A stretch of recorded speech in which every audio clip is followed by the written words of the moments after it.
ఓం సాయిరాం. సమస్త సాయి భక్తులందరికీ నమస్కారం అండి. అందరూ ఎలా ఉన్నారు?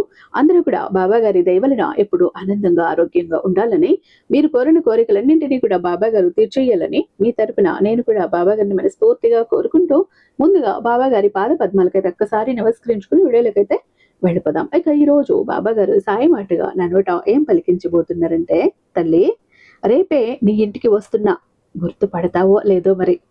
అయితే నీకు కొన్ని గుర్తులు కూడా చెప్తాను, చూద్దాం గుర్తుపడతావేమో. నేను నీ బాబా రూపంలో వస్తానేమో, ఒక దైవ రూపంలో వస్తానేమో అనుకుంటున్నావేమో, కానే కాదు. చిరిగిన బట్టలతో, మాసిన శరీరంతో, మురికిగా చూడటానికి జుగుప్సాకరంగా అసహించుకునే విధంగా వస్తాను. మరి ఇంత అసహ్యంగా ఉన్న నన్ను ఆహ్వానిస్తావో అసహించుకుంటావో నీ ఇష్టం. కాకపోతే ఇక్కడ నువ్వు గుర్తుబట్టి నన్ను ఆహ్వానిస్తావో అసహించుకుంటావో దాని మీదనే ఆధారపడి ఉంటుంది నీ అదృష్టం. ఆ తర్వాత నీ ఇష్టం, జాగ్రత్త అంటూ బాబా గారు ఈరోజు ఒక నిగూఢార్థం దాగి ఉన్న హెచ్చరికతో కూడిన సందేశంతో వచ్చారంటే, బాబా గారి మాటలు వినుకున్న అర్థం పరమార్థం తెలియాలంటే వీడియోని ఎక్కడా స్కిప్ చేయకుండా, మిస్ చేయకుండా చివరి దాకా చూడాల్సింది. ఎందుకంటే ఈరోజు ఇది మామూలు సందేశం కాదు. సాక్షాత్తు షిరిడీ నుంచి పని కట్టుకుని సాయినాథుడు మన కోసం వస్తున్నాడు కాబట్టి దానికి సంబంధించిన సందేశం. మన వీడియోకి ఒక చిన్న లైక్ ఇచ్చేసేయండి. మన ఛానల్ని ఫస్ట్ టైం చూస్తున్నట్లయితే ఛానల్ని సబ్స్క్రైబ్ చేసుకొని మీ సపోర్ట్ నాకు అందివ్వండి. అదే చేత హైప్ కూడా చేస్తారని ఆశిస్తూ భావిస్తూ ఉన్నాను. కామెంట్ బాక్స్ లో ఓం సాయిరామ్ అంటూ కామెంట్ టైప్ చేసి పెట్టండి. బాబా గారి ఆశీస్సులు ఇంకా మీకు త్వరగా దొరుకుతాయి. ఇక నేను చాలా మంది అడుగుతున్నారండి, చాలా కష్టాల్లో ఉన్నాము, మేము బయటపడాలి, మంచి గురువు గారి గురించి చెప్పండి అక్క అంటూ. శ్రీ షిరిడి సాయిబాబా ఆశీస్సులతో జ్యోతిష్యం చెప్తారండి గురూజీ సుబ్రహ్మణ్యరాజు గారు, నెంబర్ 1 వశీకరణ స్పెషలిస్ట్. వీరి మొబైల్ నెంబర్ 96698772. మీకు ఎలాంటి ప్రాబ్లం అనేది ఫోన్ ద్వారా వివరించి చెప్తే చాలు, పూజల ద్వారా అతి తక్కువ సమయంలో మిమ్మల్ని బయటపడేస్తారు. ప్రేమ, పెళ్లి, ఉద్యోగం, రాజకీయం, విదేశీ ప్రయాణం, ధనం నిలకడగా లేకపోవటం, భార్యాభర్తల మధ్య గొడవలు, ఆస్తి తగాదాలు, అప్పుల బాధలు, స్త్రీ పురుషులకి ఎటువంటి గుప్త సమస్యలున్నా నెంబర్ 1 వశీకరణ స్పెషలిస్ట్. అలాగే మీ ఇంటి మీద చెడు ప్రయోగం జరిగి ఉన్న నరదృష్టి, నరఘోష, సంతాన సమస్యలు, మానసిక సమస్యలు, గుప్త సమస్యలు, భార్యాభర్తల మధ్య లవర్స్ మధ్య అనుమానాలు, అపార్థాలున్న, థర్డ్ పర్సన్ ఉన్న, అత్తకొడల మధ్య సఖ్యత లేకపోయినా ప్రతి ప్రాబ్లం కి చక్కటి సొల్యూషన్ ఇస్తున్నారండి. మీ వివరాలన్నీ చాలా సేఫ్ అండ్ సెక్యూర్ గా ఉంచుతారు కాబట్టి స్క్రీన్ మీద ఉన్నటువంటి నెంబర్కి ఒక్కసారి కాల్ ట్రై చేసి చూడండి. ఆ తర్వాత మీ హ్యాపీనెస్ ని మీరే నాతో షేర్ చేసుకుంటారు. ఇక బాబా గారి సందేశం విషయానికి వస్తే, తల్లి ఈరోజు ఈ సందేశాన్ని నీకోసం నేను ఎందుకు తీసుకొచ్చానో తెలుసా? విను, వింటే ఆశ్చర్యపోతావు. ఈ విశ్వం అనే నాటక రంగంలో ఏ అడుగు కారణం లేకుండా అస్సలు పడదు తల్లి. ఈరోజు నువ్వు ఈ మాటలు వింటున్నావంటే నీ జీవితంలో మహత్తరమైన మార్పు రాబోతుందని అర్థం. నీ సాయి నీ కోసం ఒక అద్భుతమైన నిగూఢమైన రహస్యాన్ని సిద్ధం చేశాడు. అది నీ దరిద్రాన్ని తుడిచేసి నీ ఇంటిని లక్ష్మీ నిలయంగా మార్చే దివ్య సందేశం తల్లి. నీ సాయి ఏది చెప్పినా అది నీ మేలు కోరే అని నీకు కూడా తెలుసు కదా. నీ కర్మలను ప్రక్షాళన చెయ్యటానికే కదా. ఆ రహస్యమేంటో, రేపు ఉదయం నీ ఇంటికి రాబోయే ఆ అతిథి వెనుక ఉన్న మర్మమేంటో నీకు పూర్తిగా తెలియాలి అంటే ఈ వీడియోని నువ్వు అనుక్షణం కూడా క్షుణ్ణంగా వినాల్సిందే, చూడాల్సిందే. అప్పుడే నీ సాయి తత్వం ఏంటో నీకు బోధపడుతుంది. ఆ దివ్య రహస్యంలోకి వెళ్దాం రా తల్లి. రేపు ఉదయం అరుణోదయ వేళ భాస్కరుడు తన స్వర్ణ కిరణాలతో ఈ ధరణిని తాకుతున్న సమయాన నీ గృహ ప్రాంగణంలోకి అడుగు పెట్టే ఆ మొదటి పాదం సామాన్యమైనది అని భ్రమపడకు. అది మామూలు పాదం కాదు, సాధారణమైన పాదం కాదు. నీ జన్మని తరించేసే ఒక పాదమది. నీకు అదృష్టాన్ని తెచ్చిపెట్టే పాదమది. ఇది వరకు నువ్వు చూడనటువంటి పేరు ప్రతిష్టలు, డబ్బుని తెచ్చిపెట్టేటటువంటి ఒక పాదమది. అలాంటి ఒక పాదం కోటి జన్మల పుణ్యఫలమో లేక ప్రారబ్ధ కర్మల భారమో తేల్చటానికి నేను పంపే ఆ దివ్య ప్రతినిధి. కాలచక్రం ఎప్పుడూ కూడా ఒకేలా తిరగదు, కానీ దైవ నిర్ణయం అమోఘం తల్లి. నువ్వు ఎంతో కాలంగా ఎన్నో రాత్రిళ్ళు కన్నీళ్లతో ఎదురు చూస్తున్న శుభవార్త ఆ అతిథి రూపంలోనే దాగి ఉంది. వారిని ఆదరణతో స్వీకరిస్తే నీ ఇంటి అదృష్ట లక్ష్మి మేల్కుంటుంది. అదే అహంకారంతో ఖాళీ చేతులతో పంపేస్తే నీ భాగ్యాన్ని నువ్వే చేతులారా వెనక్కి నెట్టేసినట్టే. గుర్తుంచుకో, ఆ వచ్చే వ్యక్తి నీ సహనాన్ని, నీ దాతృత్వాన్ని, నీలోని మానవత్వాన్ని పరీక్షించడానికి నేను వేసిన దివ్య వ్యూహం. నువ్వు నన్ను షిరిడీలో వెతుకుతావు, చందన చర్చిత పటాల్లో చూస్తావు, శిలా విగ్రహాలకి షోడోపచార పూజలు చేస్తావు. కానీ నేను సజీవంగా నీ ముందుకు వచ్చినప్పుడు ఎందుకు గుర్తుపట్టలేకపోతున్నావు తల్లి? అహం బ్రహ్మాస్మి, నేను సర్వమునందు ఉన్నాను, సర్వము నాయందే ఉన్నది. రేపు నీ గుమ్మం దగ్గర నిలబడి ఆప్యాయంగా బిడ్డా అని పిలిచే ఆ దీన గొంతులో నా స్వరమే ప్రతిధ్వనిస్తుంది. అతను చిరిగిన వస్త్రాలతో ఉండవచ్చు, మురికి దేహంతో వికారంగా ఉండవచ్చు, లేదా పరమ అపరిచితుడు కూడా కావచ్చు. బాహ్య రూపాన్ని చూసి ఈసడించుకోకు. ఆ దేహం అనే దేవాలయం లోపల వెలుగుతున్నటువంటి ఆత్మజ్యోతిని దర్శించు. నువ్వు వారికి ఇచ్చే ఆ చిన్న దానం అనంతమైన ఆకలిని తీరుస్తుంది. నువ్వు చూపించే ఆ కరుణే నా హృదయాన్ని ద్రవింపజేస్తుంది. ఈ మనుష్య జన్మ కేవలం భోగాల కోసం వచ్చింది కాదు, గత జన్మల్లో మిగిలిపోయిన రుణానుబంధాలను తీర్చుకోవటానికి లభించిన ఒక అవకాశం. రేపు నీ ఇంటికి వచ్చే ఆ మొదటి వ్యక్తి నీకు ఏదో ఒక జన్మలో రుణపడి ఉండొచ్చు, లేదా నువ్వే వారికి పూర్వజన్మలో ఏదో ఇవ్వాల్సి ఉండి ఉండవచ్చు. ఆ రుణం తీర్చుకునే కర్మ విముక్తి పొందే అవకాశం నీకు లభించినప్పుడు లోభత్వంతో వెనకడుగు వెయ్యకు. నా దగ్గర ఏమీ లేదు, నేనే కష్టాల్లో ఉన్నాను, నేను ఏమి ఇవ్వగలను అని నిన్ను నువ్వు ప్రశ్నించుకోకు. నీ దగ్గర ఉన్న చిరునవ్వు, ఒక గ్లాసు మంచినీళ్లు, లేదా పిడికెడు అన్నపు మెతుకులు ఏవైనా సరే ప్రేమతో సమర్పించు. నువ్వు ఇచ్చేది వస్తువు కాదు, నీలోని నేను అనే అహంకారాన్ని నా పాదాల దగ్గర బలి ఇస్తున్నావు. అప్పుడే నీ కర్మ బంధాలు తెగిపోయి జ్ఞానోదయం నీకు కలుగుతుంది. నాడు షిరిడీలో పవిత్రమైన ద్వారకామాయి దుని సాక్షిగా నేను ఏ మాట అయితే చెప్పానో నేడు అదే సత్యాన్ని నీతో చెబుతున్నాను తల్లి. ఆ దునిలో కట్టెలు కాలి బూడిదైనట్టు నీవు చేసే ఈ సత్కర్మ నీ దారిద్ర్యాన్ని, నీ గ్రహ దోషాలని, నీ జాతకంలోని అశుభాలను దహించి వేస్తుంది. సంశయించుకు బిడ్డ, నువ్వు 1 రూపాయి త్యాగం చేస్తే నేను నీకు 10 రూపాయలు తిరిగి ఇచ్చే బాధ్యత నాది. నా బిడ్డల చేతులు ఎప్పుడూ ఇతరులకు సహాయం చేసేవిగా ఉండాలి, కానీ యాచించేవిగా ఉండకూడదు. రేపు నీ గుమ్మం దగ్గర నిలబడే ఆ వ్యక్తి నీ అదృష్ట లక్ష్మికి ప్రతిరూపం. వారిని మనస్ఫూర్తిగా దైవ భావనతో ఆహ్వానించు. నీ జీవితంలో అంతు చిక్కని అద్భుతాలు జరగటం ఆ క్షణమే మొదలవుతుంది. చాలా మంది భక్తులు నన్ను అడుగుతుంటారు, బాబా మా ఇంట్లో లక్ష్మి స్థిరంగా ఉండటం లేదు, ఎన్ని పూజలు చేసినా కష్టాలు తీరటం లేదు అని. లక్ష్మి ఎక్కడ కొలువై ఉంటుందో తెలుసా తల్లి? ఎక్కడైతే అతిథి అభ్యాగతులకు మర్యాద జరుగుతుందో, ఎక్కడైతే ఆకలితో ఉన్న ప్రాణికి అన్నం దొరుకుతుందో, ఎక్కడ మంచి మానవత్వం ఉంటుందో అక్కడే ఆమె స్వయంగా కొలువై ఉంటుంది. రేపు ఉదయం నీ ఇంటికి వచ్చే ఆ మొదటి అతిథిని గౌరవించు. అది నీ ఇంటి వాస్తు దోషాలను, దుష్ట శక్తులను పారద్రోలుతుంది. నువ్వు ఇచ్చే ఆ చిన్న దానం నీ ఇంటి పునాదులను గట్టిపరుస్తుంది. సంశయాలను వీడు, నా మాటను శ్రద్ధగా ఆలకించు. నేను నీ వెంటే ఉన్నా, నీ ప్రతి ఆలోచనను, నీ ప్రతి అడుగును గమనిస్తున్నా. ఈ ప్రపంచమంతా ఒక పెద్ద మాయాజాలం తల్లి. ఈరోజు నీకున్న సంపద రేపు నీది కాకపోవచ్చు. నువ్వు నావి అనుకునే బంధాలు ఏవి శాశ్వతం కావు, కానీ నువ్వు చేసే ధర్మం మాత్రమే నీ ఆత్మ వెంట వస్తుంది, నడుస్తుంది. రేపు నీ ముందుకు వచ్చే ఆ అతిథి నీ జ్ఞానానికి, నీ పరిపక్వతకు ఒక గొప్ప పరీక్ష. నువ్వు వారిని ఏ దృష్టితో చూస్తావో నేను నిన్ను అదే దృష్టితో చూస్తాను.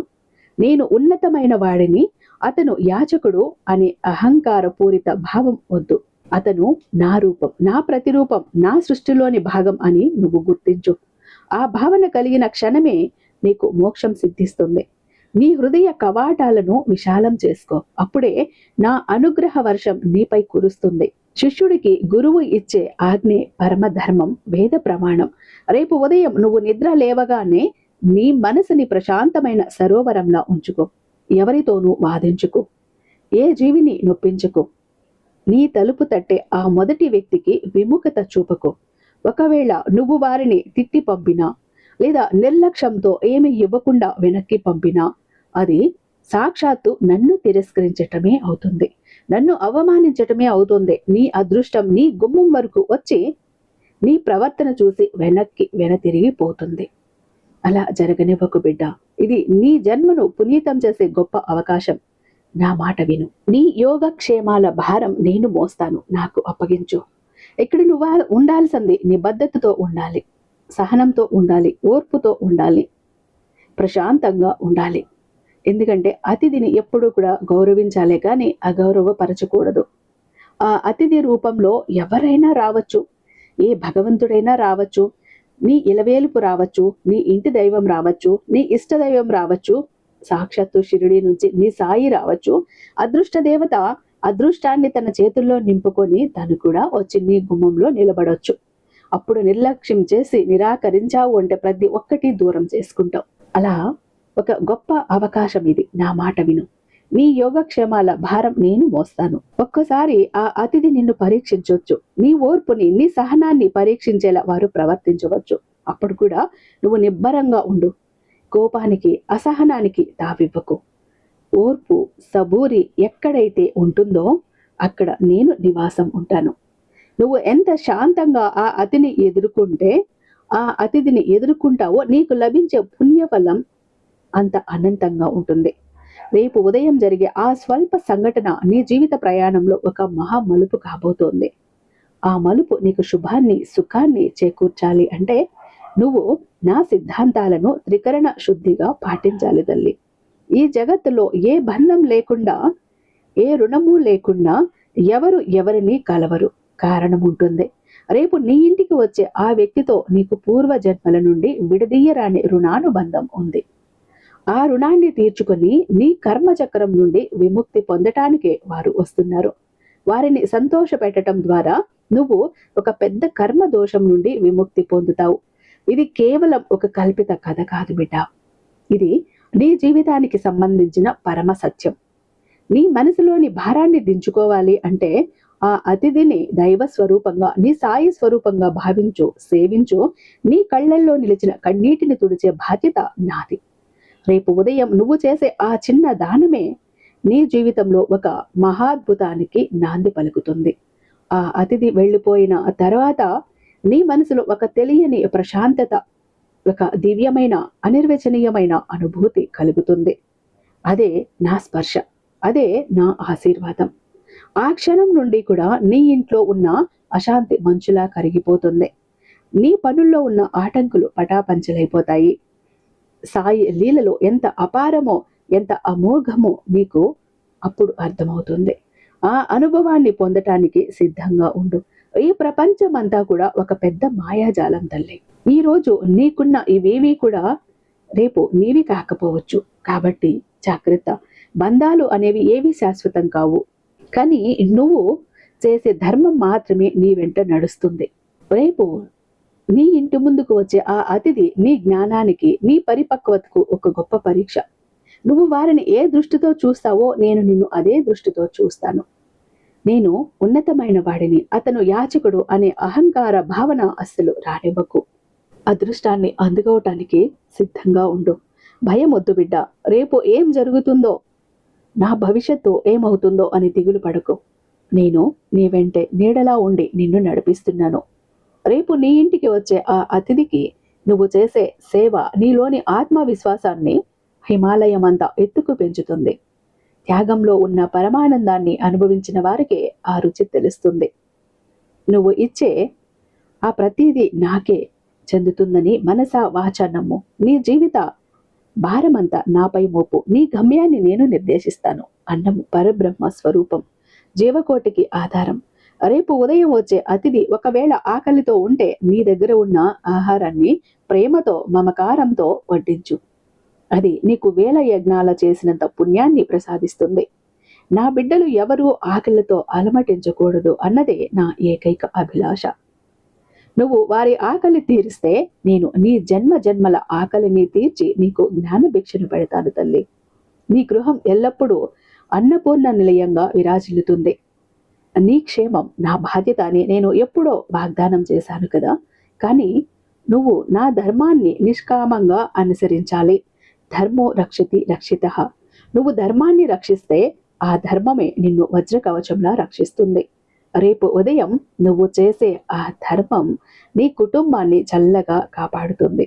రాబోయే గండాల నుండి, ఆపదల నుండి నిన్ను తప్పిస్తుంది. ఇది కేవలం మాట కాదు, నేను నీకు ఇస్తున్న అభయ ప్రదానం.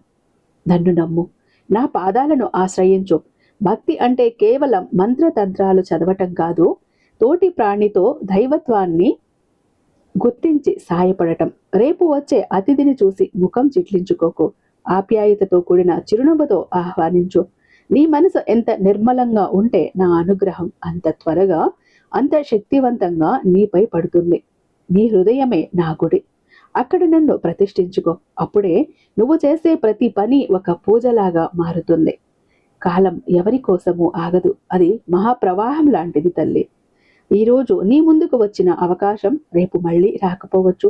రేపు ఉదయం ఆ అతిథిని నువ్వు ఉపేక్షిస్తే నీ అదృష్టాన్ని నువ్వు కాలదన్నినట్లే. మేల్కో తల్లి. సమయం వృధా చెయ్యకు. నువ్వు చేసే ప్రతి చిన్న సత్కార్యం కూడా నా లెక్కలో పదిలంగా ఉంటుంది. ఈ అవకాశాన్ని వినియోగించుకుని నీ జీవితాన్ని సార్థకం చేసుకో.